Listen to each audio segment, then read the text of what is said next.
Okay, सो आज की इस वीडियो में हम लोग HTML टेबल्स के बारे में पढ़ेंगे कि हमें टेबल को कब यूज़ करना है, कैसे यूज़ करना है, उसके डिफरेंट यूज़ केसेस क्या हैं, उसके एट्रीब्यूट्स क्या हैं और किस तरह हम डेटा को ऑर्गेनाइज कर सकते हैं in the form of tables. Tabular format में हम किस तरह डेटा को रिप्रेजेंट कर सकते हैं HTML के अंदर। सो बेसिकली HTML टेबल्स, सबसे पहले ये देख लें कि HTML में डेटा रोज और कॉलम्स के फॉर्मेट में होता है। ये आपके पास रोज है और ये कॉलम्स है। अब ईच कॉलम्स में हमारे पास फॉर एग्जांपल यहाँ पर नेम है, यहाँ पर ईमेल है और यहाँ पर कोई कंपनी है। जिस तरह ये कंपनी कॉन्टैक्ट एंड कंट्री है, तो यहाँ पर इसके अंदर डिफरेंट सारी कंपनीज आ जाती है, इसके अंदर डिफरेंट सारे कॉन्टैक्ट्स आ जाते हैं, इसके अंदर डिफरेंट सारी कंट्रीज आ जाती है। सो इसका एडवांटेज ये होता है कि फॉर एग्जांपल जितने भी नेम होते हैं उसे अगर मैंने सर्च करना हो, उसे अगर मैंने डायरेक्टली रीच आउट करना हो, तो मैं यहाँ पर टेबल्स के अंदर उसको ऑर्गेनाइज कर सकता हूँ, एक तरह का मैं उसको रिट्रीव कर सकता हूँ इजीली। सो ऑपरेशंस इजी हो जाती है डिफरेंट टाइप्स के, और टेबल्स के थ्रू हम डेटा को इजी मैनिपुलेट कर सकते हैं एज कम्पेयर टू कि फॉर एग्जांपल आपके पास रैंडम 1000 स्टूडेंट्स पढ़े हैं और उसमें यह पता नहीं चलता कि कौन सा स्टूडेंट्स किस नंबर पे पढ़ा है, कहाँ पे पढ़ा है।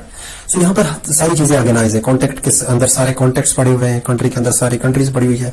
सो इट्स काइंड ऑफ की डेटा ऑर्गेनाइज्ड है। ओके, सो आई थिंक यही टेबल्स के बारे में सारी चीजें प्रैक्टिकली देखते हैं कि टेबल्स को हम किस तरह इंप्लीमेंट कर सकते हैं HTML के अंदर। तो यहाँ पर मैंने एक फाइल बनाई है index.html के नाम से, और यहाँ पर टेबल्स देखते हैं प्रैक्टिकली। मैं इसको थोड़ा जूम आउट करता हूँ, ओके, ताकि आपको क्लियर दिखे। ओके, सो यहाँ पर टेबल टैग का हम यूज करेंगे, पेयर टैग है, और इसके अंदर हमारे पास tr टैग आता है। अब ये सारे टैग्स टेबल के रिलेटेड है, ठीक है, यानी जितने हम टेबल इसका पेरेंट हो गया तो जाहिर बात इसके अंदर जितनी चीजें होगी वो एक तरह का इसका कंटेंट है। तो यहाँ पर tr के अंदर हम यहाँ पर t हेड, यहाँ पर आप देख सकते हैं कि ये जो बोल्ड नजर आ रहा है ना, ये t हेड है इसका। ये जो फर्स्ट रो है ये इसका t हेड है। ये तो डिफरेंटली बिहेव करता है क्योंकि जाहिर बात है इसके नीचे सारी चीजें आनी है। तो यहाँ पर सबसे पहले हम t हेड लिखते हैं, t हेड, और इसके अंदर फॉर एग्जाम्पल मैं लिखता हूँ कि नेम। यहाँ पर एक दूसरा t हेड मैंने लेना है कि ईमेल, और यहाँ पर फॉर एग्जांपल तीसरा टी हेड है कि कौन सी यूनिवर्सिटी में पढ़ता है। ओके, इसके नीचे ये आपका ऊपर वाला रो आ गया, ठीक है, ये फर्स्ट रो है। इसके बाद दूसरा रो कौन सा होगा, इसके अंदर मेरा फॉर एग्जांपल नेम आ जाएगा। Sorry, it's not like this, TD table data, ऊपर टेबल हेड है और यहाँ पर टेबल डेटा है। तो ब्राउजर उसको रिकॉग्नाइज करता है। टेबल डेटा भी यूज कर सकते हो, बट मेक श्योर कि ब्राउजर के लिए हम चीजें डिजाइन कर रहे हैं। सो यहाँ पर नेम लिख सकता हूँ कि फॉर एग्जांपल रिजवान, यहाँ पर मैं टेबल डेटा, और यहाँ पर ईमेल मेरा है rizwan@gmail.com, और यहाँ पर मेरी यूनिवर्सिटी जो है वो है कोहॉट। ओके, सो ये आपका एक रो आ गया।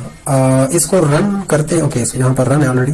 यहाँ पर नेम के अंदर हमारे पास नेम आ गया, ईमेल के अंदर हमारे पास ईमेल आ गई, और यूनी के अंदर हमारी कोहॉट यानी यूनिवर्सिटी आ गई। Okay, good. सो ये आपकी डेटा की ऑर्गेनाइजेशन होगी। आपको तीसरा रो चाहिए, इसको कॉपी करें। यहाँ पर आपको नेम चेंज करना है, आप ईमेल चेंज कर सकते हैं, सेम यूनिवर्सिटी, यहाँ पर एक दूसरा स्टूडेंट आ गया। इस तरह आपके पास डेटाबेस में हजारों स्टूडेंट्स पड़े होते हैं। सो वो इसी तरह स्टोर होते हैं रोज एंड कॉलम्स के फॉर्मेट में। Okay, good.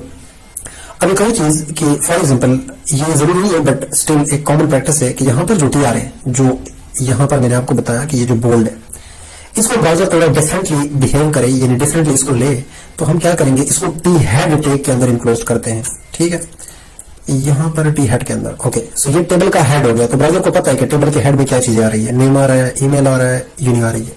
Good. Table body के अंदर क्या चीज आ रही है, यहाँ पर टेबल रो, टेबल बॉडी, और इसके अंदर हमारी टेबल बॉडी जाएगी। यहाँ पर कुछ इफेक्ट नहीं होगा, सेम थिंग्स है। ओके, बट ब्राउजर को पता है कि यहाँ पर बॉडी के अंदर सारे यूजर्स आ रहे हैं, सारे स्टूडेंट्स आ रहे हैं, और टॉप पे उसके जो रो है वहां पे नेम, ईमेल या जो हम ले रहे हैं वो आ रही है। गुड। इसके अलावा एक टीफुट भी आता है, आई थिंक टीफुट भी आता है। ओके, टीफुट के अंदर फॉर एग्जांपल आपने देखा होगा कि बाज़ औक़ात कोई ई-कॉमर्स वेबसाइट होता है, वहां पे आपने कोई प्रोडक्ट्स की टोटल निकालना है, कोई इस तरह की चीज, तो आप वो भी लिख सकते हो, ठीक है। तो इसके अंदर अगेन एक रो होगा, वो टोटल निकालेगा, इस तरह की चीजें। सो ये भी आप कर सकते हो। ओके, सो ये भी हमने देख लिया कि सिमेंटिक्स हम किस तरह अप्लाई करते हैं। ये सिमेंटिक्स हम अप्लाई कर रहे हैं, यानी टेबल हेड के अंदर हम प्रॉपर इसको इंक्लोज कर रहे हैं। गुड। अब एट्रीब्यूट्स की बात करते हैं, यूज केस की बात की, कैसे इंप्लीमेंट करते हैं टेबल को। यहाँ पर टेबल टैग है, टेबल के अंदर अगेन एक टी हेड और टी बॉडी।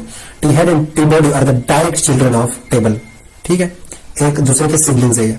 और इसके अंदर अगेन एक टीआर टैग होगा। टीआर के अंदर हमारे पास जो हेडर है वो टी हेड डेटा को इनक्लोज करेगा, और यहाँ पर बॉडी के अंदर जो डेटा आएगा वो T data table data. Okay, so ये भी हम लोगों ने अब टी फूट पे फुटर अप्लाई कर रहे हो तो आप टी फूट यूज कर सकते हो। गुड। अब यहाँ पर एक बॉर्डर आता है, आई थिंक HTML5 में उसको इग्नोर किया गया। ओके, सो यहाँ पर आप देख सकते हैं कि HTML5 ने उसको लेमिनेट किया है, बट स्टिल आप बॉर्डर, चूंकि हम CSS के ऊपर अप्लाई करेंगे, बट यहाँ पर आप अप्लाई कर सकते हो कि फॉर एग्जाम्पल मुझे 2 पिक्सल का बॉर्डर चाहिए। सो यहाँ पर 2 पिक्सल का बॉर्डर अप्लाई हो चुका है। इसके अलावा इसी पे आप दूसरा एट्रीब्यूट अप्लाई कर सकते हो, आई थिंक सेल पैडिंग भी है और सेल स्पेसिंग भी है। ओके, सो सेल स्पेसिंग मैं लेता हूँ कि 4 पिक्सल। ओके, सो यहाँ पर आप देख सकते हैं कि सेल स्पेसिंग 4 पिक्सल अप्लाई हो गई। आप इसको बढ़ा सकते हो, फॉर एग्जाम्पल 10 पिक्सल में कर देता हूँ, यहाँ पर 10 पिक्सल। अब आपको क्लियर आइडिया है कि सेल स्पेसिंग और सेल पैडिंग में डिफरेंस क्या होगा। सेल स्पेसिंग मीन्स कि इस सेल के अंदर हम पैडिंग किस तरह अप्लाई कर रहे हैं। सेल स्पेसिंग का मतलब ये है कि ये एक सेल है और ये एक सेल है, इसके बीच में हम कैसे अप्लाई कर सकते हैं। तो यहाँ पर सेल स्पेसिंग अप्लाई करते हैं और प्रैक्टिकली देखते हैं। सेल स्पेसिंग, और ये हम फॉर एग्जाम्पल 5 पिक्सल, अब यहाँ पर देख सकते हैं कि ये इसके बीच में से अप्लाई हो गया। इसको इंक्रीज करते हैं 10 पिक्सल, तो यहाँ पर थोड़ा बढ़ गया। तो सेल स्पेसिंग आप अप्लाई कर सकते हो, सेल पैडिंग आप अप्लाई कर सकते हो। इसके अलावा ये चिल्ड्रंस पे अलाइन प्रॉपर्टी अप्लाई कर सकते हो, बट अलाइन सारी बात बॉर्डर की तरह नहीं लेगा क्योंकि हम ये CSS के थ्रू करेंगे। ओके, यहाँ पर आप कॉलम स्पेन एक प्रॉपर्टी आती है, वो अप्लाई कर सकते हो। प्रैक्टिकली यहाँ पर आप देख लें, कॉलम स्पेन मीन्स के 2 कॉलम्स ले लो, एक कॉलम ये, एक कॉलम ये दोनों कॉलम्स इस वाले ने ले लिए।